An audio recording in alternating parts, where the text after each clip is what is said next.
I never thought the sound of my own breath could terrify me, but that night, every inhale felt like it might be my last. My sister's face hovered above mine, her eyes unrecognizable, as if the girl I grew up sharing secrets with had been replaced by someone else entirely. Her voice, sharp and venomous, cut through the silence. "If you open your mouth, I'll kill you." I froze. The words wrapped around my body tighter than any rope ever could. And then, before I could even process what she had said, I felt the crushing weight of a pillow pressing down against my face. People often imagine death as a sudden thing, fast, almost merciful. But it isn't like that when it comes slowly, when every second stretches into eternity, when your lungs burn as they beg for air that refuses to come.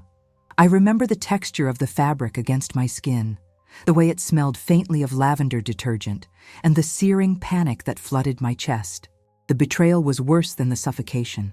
This was my sister, the same girl who held my hand at our mother's funeral, the same girl who promised we'd always protect each other. And now, she was the one stealing my breath, 1 second at a time. As darkness edged closer, my thoughts weren't about escaping. It was about why. Why would she do this? What did I miss? How could love twist into something so violent, so final? And most of all, was she truly capable of killing me? Or was this some nightmare I hadn't woken from yet? What happened to me is something I never thought I'd have the courage to share. For years, I've carried the weight of that night in silence, replaying it in my mind, trapped between disbelief and horror. I kept asking myself, do people really know what their loved ones are capable of? If I'm being honest, part of me didn't want to tell this story. It felt too raw, too dangerous, too real. But the truth has a way of clawing its way to the surface, no matter how deeply you try to bury it. This isn't just a story about violence. It's about family, trust, and the terrifying ways those bonds can shatter. It's about what happens when someone you love becomes your greatest threat, and the thin line between affection and destruction is erased in a single moment. I want you to step into my world, not because it's easy, but because it's the only way to understand how quickly everything you think is safe can collapse. If you've ever felt the sting of betrayal, even in small ways, you'll understand the devastation of what I went through. Before we dive in, I need to ask something from you. If you're here, listening to my voice, it means you believe in stories that matter, stories that force us to confront the uncomfortable truths we often hide from. So please, make sure to subscribe and stay with me until the end, because what I'm about to share isn't just my survival. It's a warning, a confession, and maybe even a plea. This isn't just my story. It could happen to anyone. And once you hear it, you'll never look at family the same way again. Growing up, my sister and I were inseparable. There were only 2 years between us, and that small gap made it feel like we lived in the same world, spoke the same language, and carried the same secrets. We shared a room for most of our childhood, whispering to each other late into the night, trading stories about our dreams, our crushes, and the future we imagined. She was the one who braided my hair before school, who lent me clothes even though she always complained about it, and who sat on the porch with me during summer storms while we counted the seconds between lightning and thunder. If anyone had told me back then that one day I would fear her more than any stranger, I would have laughed in their face. But there were always cracks in the picture, small moments that didn't make sense until much later. She had a temper, one that could flare without warning. Sometimes she'd throw things when she got angry, her rage sharp and sudden, like glass shattering across the floor.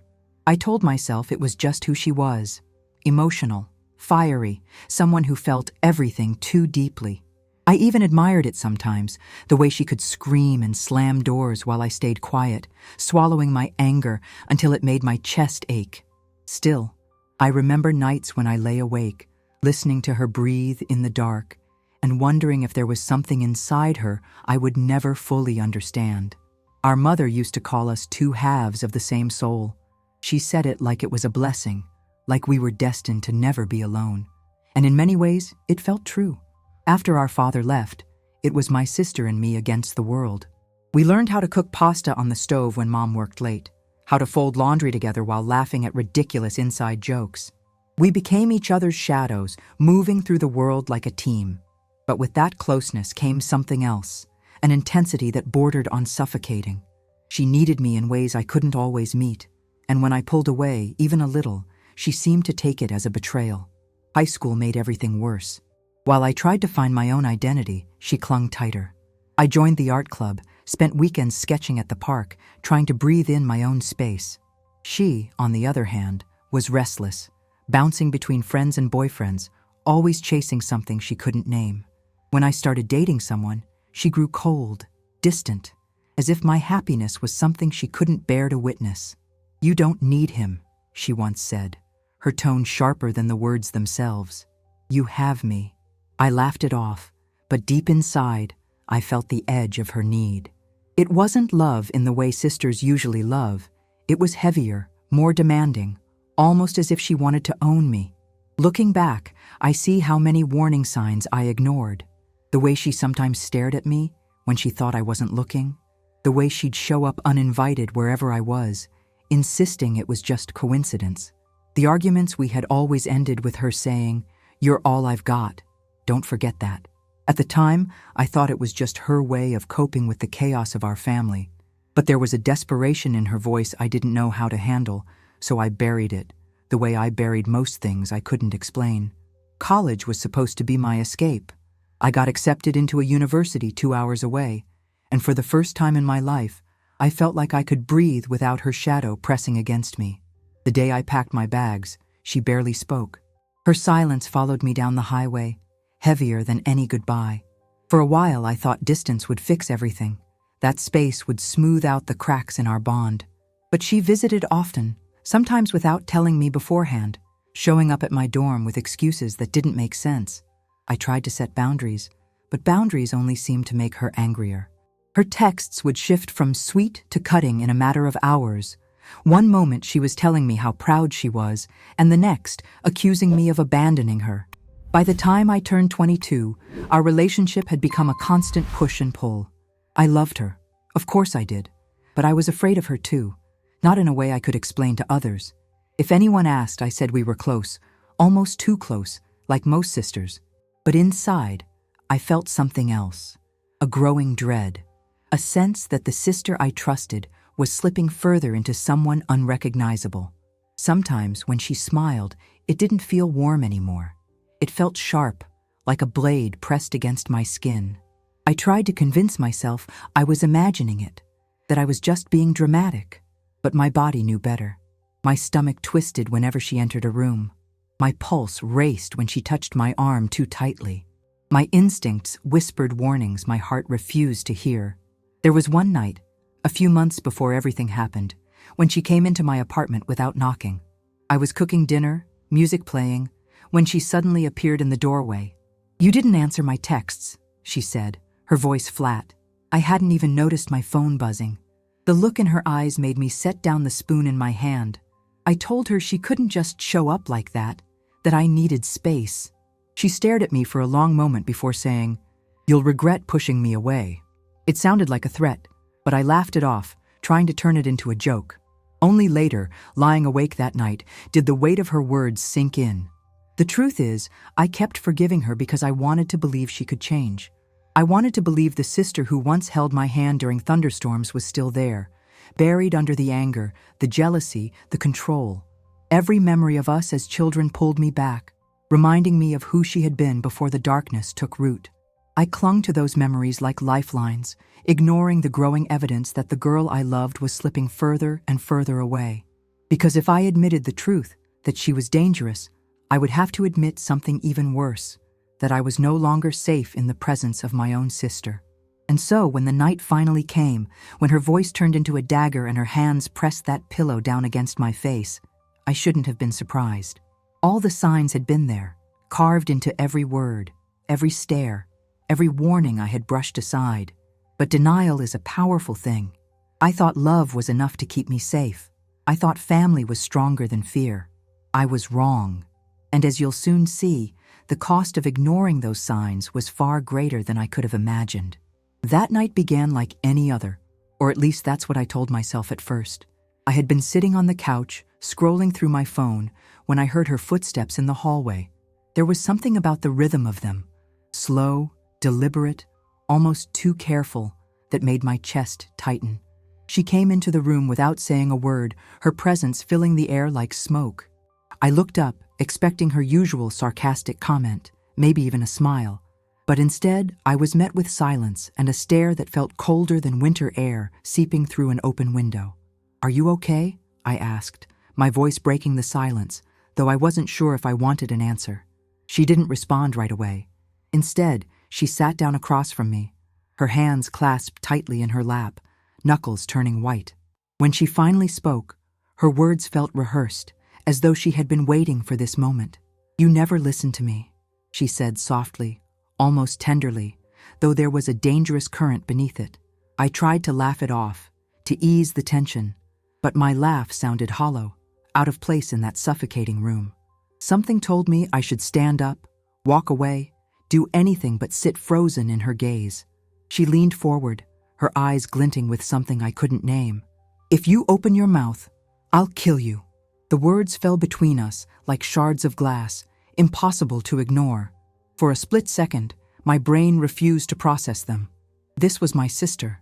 She didn't mean it. It had to be a joke, a cruel one maybe, but not real.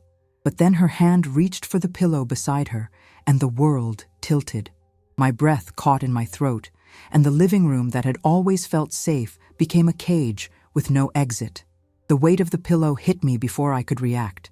It pressed down over my face, soft yet merciless, the fabric smothering every gasp, every plea that never escaped my lips. I tried to push her away, my arms flailing, but she was stronger than I remembered. Her grip was relentless, fueled by something deeper than anger. Panic surged through me, hot and blinding, as my lungs screamed for air.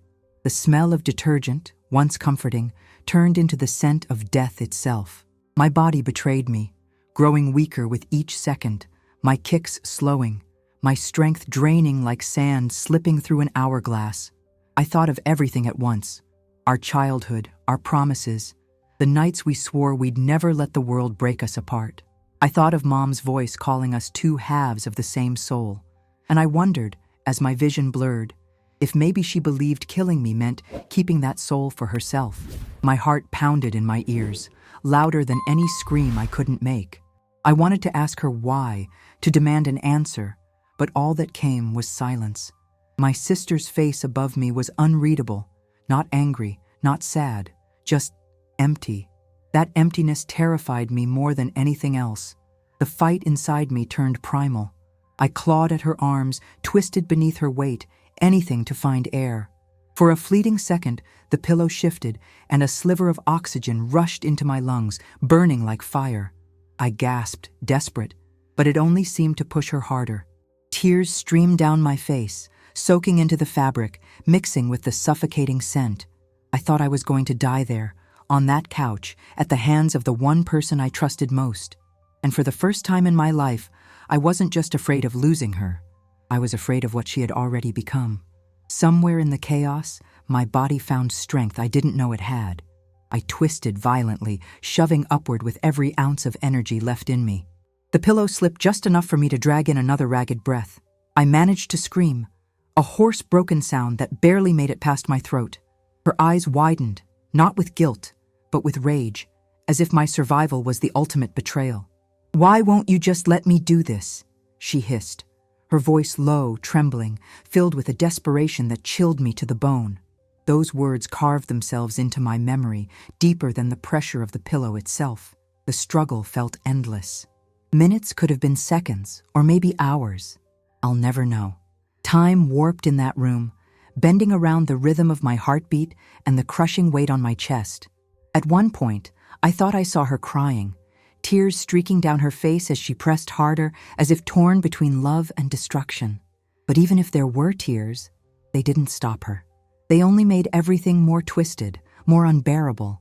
She whispered something I couldn't make out, her lips moving fast, almost like a prayer. I wanted to believe she was begging herself to stop, but deep down, I feared she was asking for the strength to finish what she started. When my body began to give out, when my movement slowed to nothing, I thought that was it. The edges of my vision darkened, the world fading into a tunnel with no light at the end. My chest burned, My arms went limp, and my last coherent thought was that this was how betrayal felt. Not quick, not sharp, but suffocating, drowning you inch by inch. And then, just as the darkness threatened to consume me completely, something changed. Her grip faltered. The pressure lifted, not completely, but enough for air to rush back in, tearing through my lungs with violent relief. I coughed, gasped, and the sound of it seemed to shock us both back into reality. For a moment, she just stared at me, breathing heavily, her face twisted with something between fury and grief. She dropped the pillow, her hands shaking, and stumbled backward as though she couldn't believe what she'd done. I sat up, clutching my chest, every breath painful but precious. The room spun around me, and my vision blurred with tears, but I was alive. Barely, but alive. She whispered, "I didn't mean to. I didn't." But the words sounded hollow, meaningless, shattered pieces of an excuse that couldn't possibly fix what had just happened. In that moment, I realized the sister I once knew was gone, and in her place stood a stranger I could never trust again. But survival doesn't end when the attack does. It lingers in the silence that follows, in the unbearable question of what comes next. Because sitting there, trembling, gasping for air, I understood something terrifying. This wasn't over. She wasn't finished, and the night was only beginning. The silence after the attack was almost louder than the struggle itself. My breathing came in ragged bursts, echoing in the living room like a broken instrument, while she stood there trembling, her eyes fixed on me, as if I were some strange creature she didn't recognize. I wanted to scream, to call someone, to run, but my body refused to obey. It felt like every muscle was caught between flight and paralysis. The pillow lay on the floor, innocent in appearance, yet soaked with the memory of suffocation. I stared at it, unable to look at her face for too long.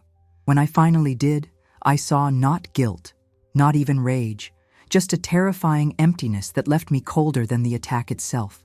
She stepped toward me, her hands out as if to comfort, but I flinched back, clutching the arm of the couch like it might anchor me to reality. "I didn't mean to," she whispered, though her voice was too steady, too rehearsed. My chest heaved with shallow breaths, my lungs still fighting for air that now seemed poisonous. I wanted to tell her to leave, to get out, but my throat burned and no words came. Instead, I shook my head, tears spilling down my face as she crouched in front of me, searching for a reaction. "You know I love you," she added, softer now, almost pleading. But the word love felt like a knife twisting deeper, because whatever she had done that night, it wasn't love. It was possession.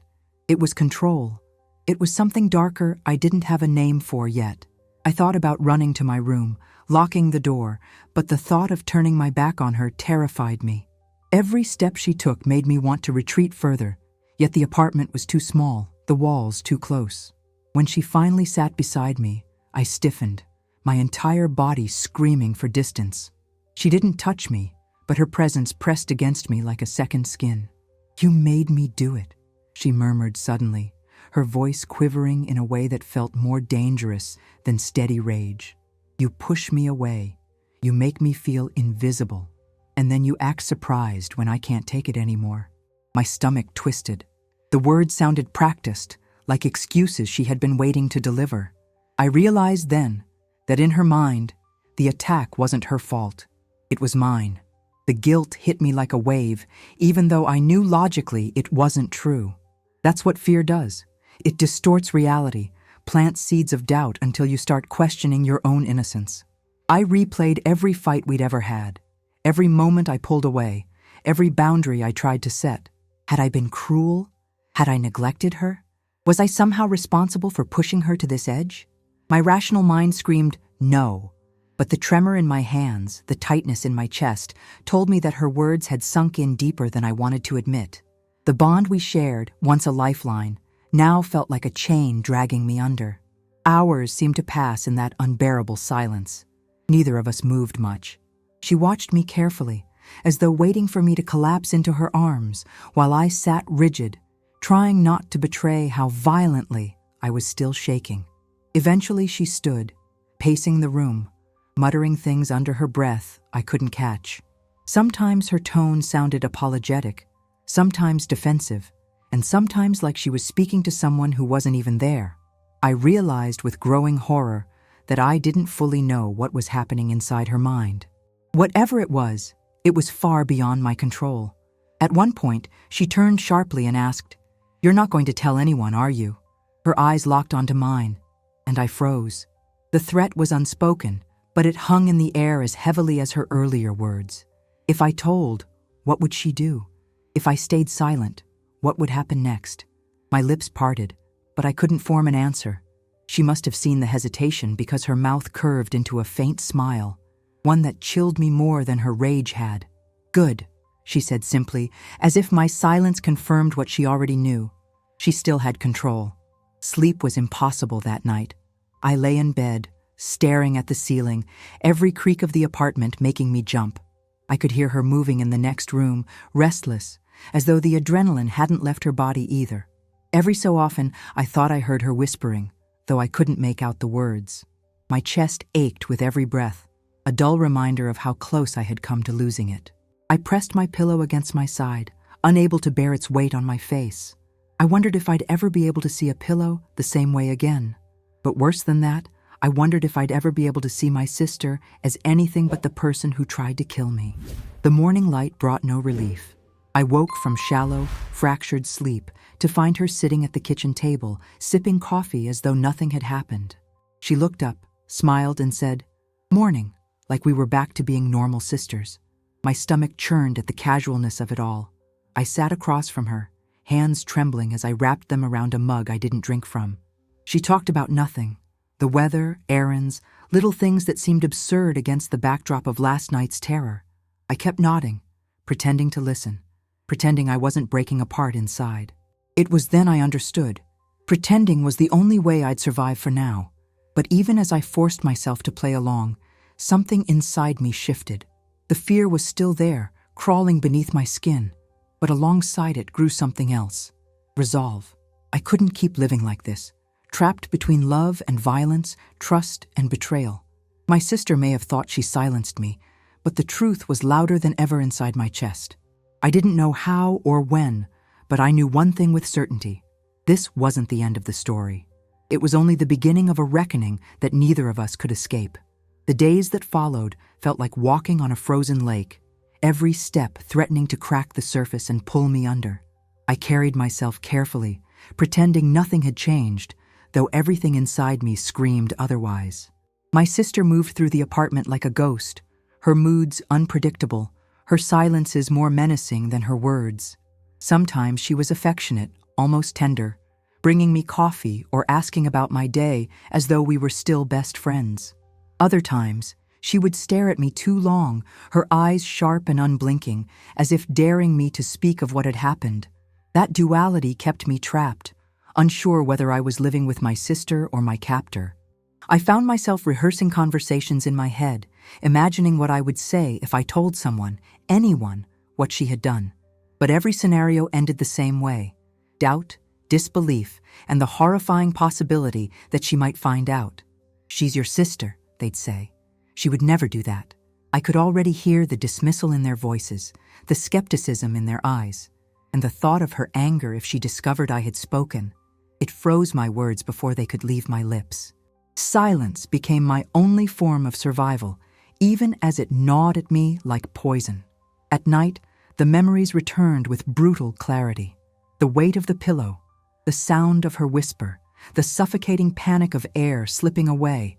I relived it all in vivid fragments. Sleep became impossible, my body jerking awake at the slightest sound.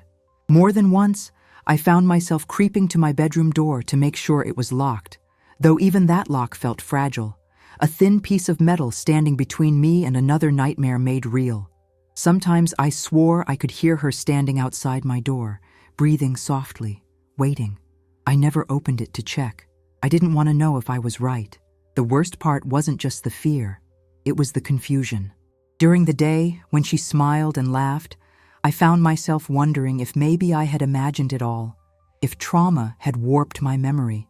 But then, she'd say something sharp, like, "You'll always be mine, you know that, right?" And the illusion shattered. She had a way of twisting affection into threat, of cloaking control in the language of love. I realized I had no idea who she truly was anymore. Maybe I never had.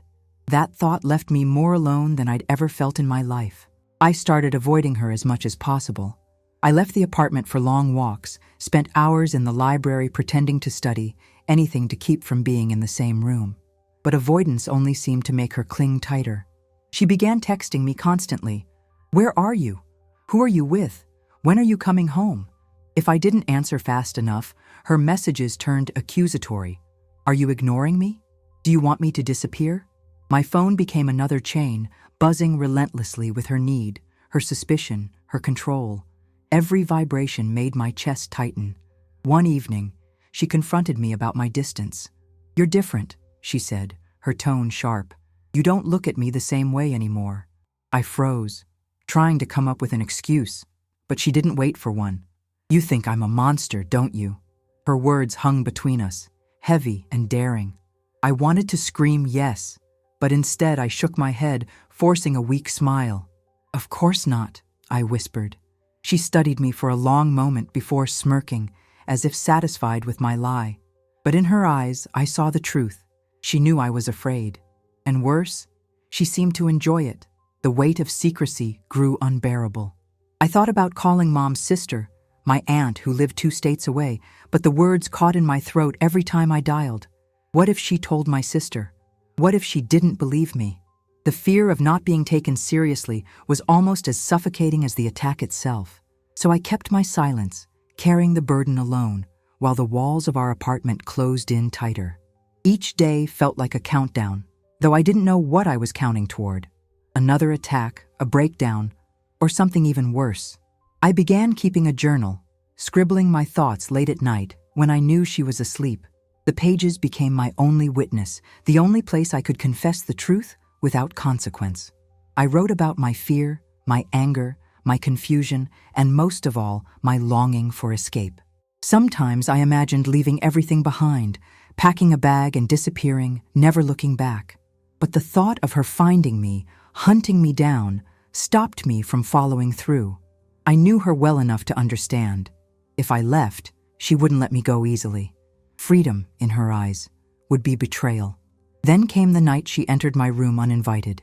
I woke to the sound of the door creaking open, her silhouette framed by the dim glow of the hallway light. My heart pounded as she stepped closer, sitting on the edge of my bed. "I just wanted to make sure you're okay," she whispered, brushing my hair back from my face. Her touch sent a shiver through me, but I stayed still, forcing myself to breathe evenly as though I were still half asleep. She lingered for what felt like hours, watching me, her hand resting lightly on my shoulder. And then, just as suddenly, she stood and left, closing the door softly behind her. The moment it clicked shut, I broke into silent sobs, my body trembling from head to toe. That was when I knew I couldn't keep pretending forever. The mask of normality was cracking, and soon she would see through it. I needed a plan, some way to protect myself, some way to reclaim control. But planning required courage, and courage was something I hadn't felt since that night on the couch. Still, deep inside, a spark remained, faint but alive. I held on to it with everything I had, because I knew the next time she decided to cross that line, I might not be lucky enough to survive. The decision to survive doesn't happen in one instant. It builds slowly, a fragile seed taking root in the shadows of fear. For weeks, I lived as though nothing had changed, pretending to be the sister she wanted while inside I unraveled. But each breath reminded me of the night she almost stole them all away. Each glance at her face reminded me of the stranger she had become. The more I replayed it in my mind, the clearer it became. Silence was no longer protection. Silence was surrender. And I couldn't surrender my life to her, no matter how much I once loved her. She must have sensed something shifting in me, because her behavior grew more volatile. One moment she was cheerful, laughing at a sitcom we'd watched 100 times, and the next she was slamming doors, accusing me of plotting against her.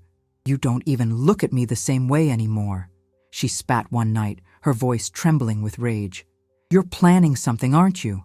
My heart raced, but I forced myself to stay calm, denying everything, pretending confusion. Inside, though, her words rattled me because she was right. I was planning something.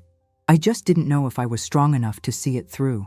The paranoia went both ways. Every time I left the apartment, I wondered if she followed me.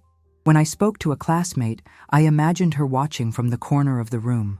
Even my phone felt unsafe, as if her eyes were hidden inside every notification. The weight of constant vigilance nearly broke me, but it also hardened me. Fear had sharpened into focus. I knew I had to document everything.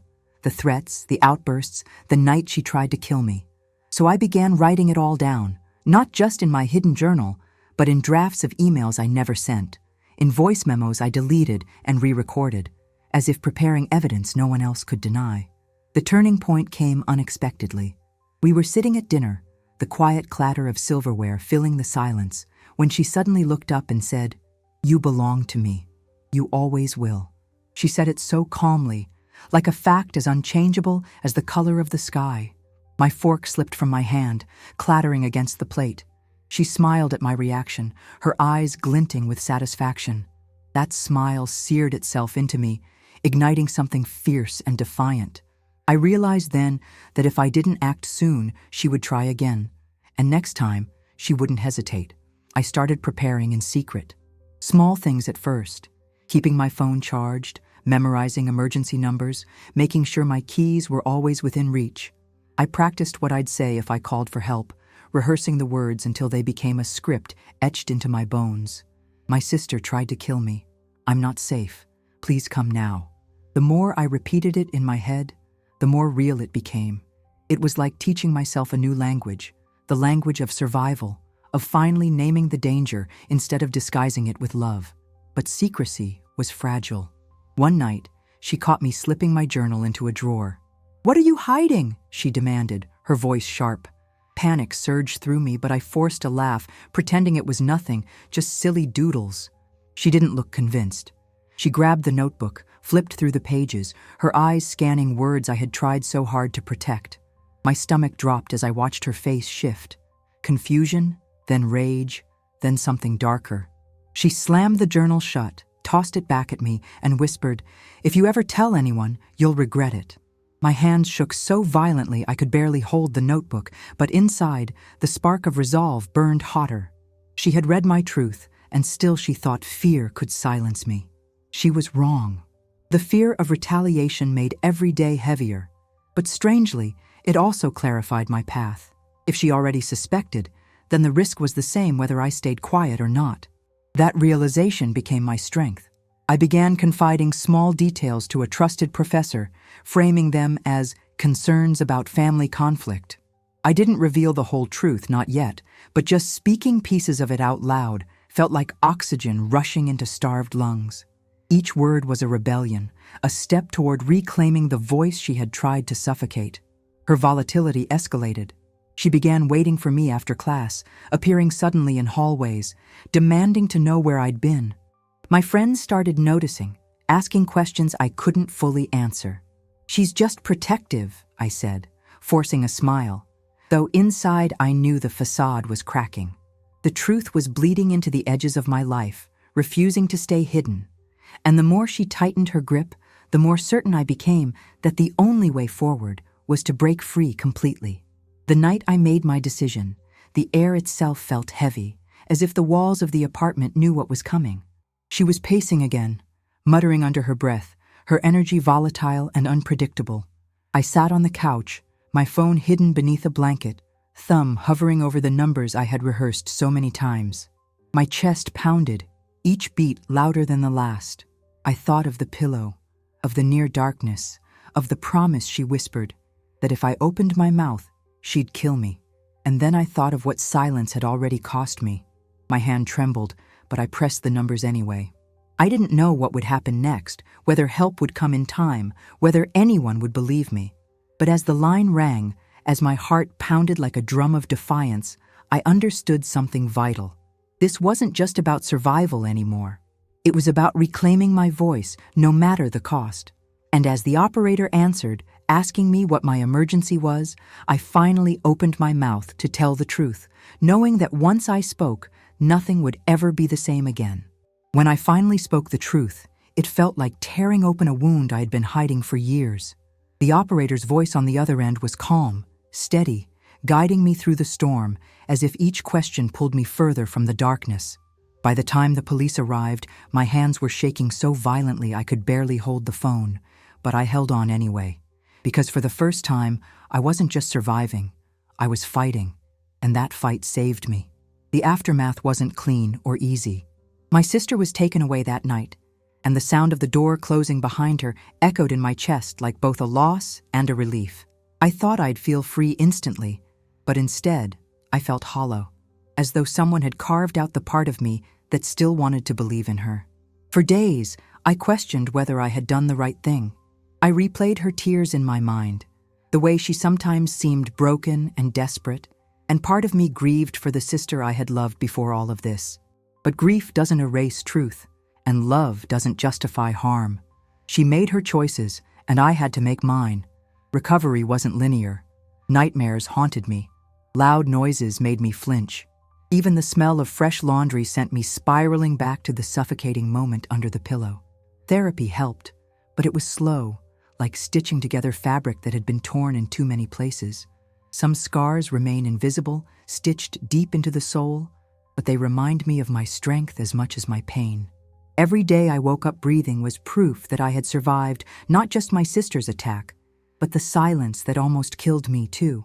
I share this not to dwell in tragedy, but to show how thin the line can be between love and danger, trust and betrayal. Family is supposed to mean safety, but sometimes it becomes the very opposite. If you've ever felt trapped in a situation where someone you love also terrifies you, I need you to hear this. You are not imagining it, and you are not alone. Fear thrives in silence, but the moment you speak, the chains begin to loosen. It won't be easy. People may doubt you. You may even doubt yourself. But truth has a power that fear cannot hold forever. Looking back, I realized that my sister's words were meant to silence me forever. If you open your mouth, I'll kill you. But opening my mouth saved my life. It broke the cycle, shattered the illusion, and gave me back the voice she tried to take. And now, speaking here, sharing my story with you, I feel the weight of that choice more than ever. My survival isn't just mine. It's a reminder to anyone listening that you deserve to live without fear, even if it means walking away from the people you thought you could never lose. If you've stayed with me until now, thank you. Thank you for listening to a story that was never easy to tell. And if it has resonated with you, if it has made you reflect, or even if it has simply kept you here until the end, I ask you one thing. Subscribe to this channel, not just for me, but for every story that deserves to be heard, every voice that has been silenced for too long. Because together we can turn pain into strength, silence into truth, and survival into something more powerful than fear.